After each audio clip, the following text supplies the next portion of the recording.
அவ சின்ன வயசா இருக்கும்போது அவளுடைய ஃபேமிலியோட மோட்டோ என்னன்னா, ஒரு நிமிஷம் அமைதியா இருந்தா போதும், ஒரு பெரிய போர் கூட புஷ்னு ஆயிடும்.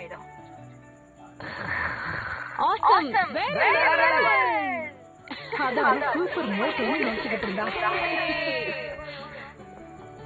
அதுக்கப்புறம் அவ எதிர்பாராத ஒண்ணு நடந்தது. அவங்க அம்மாவோட அமைதி, அவங்க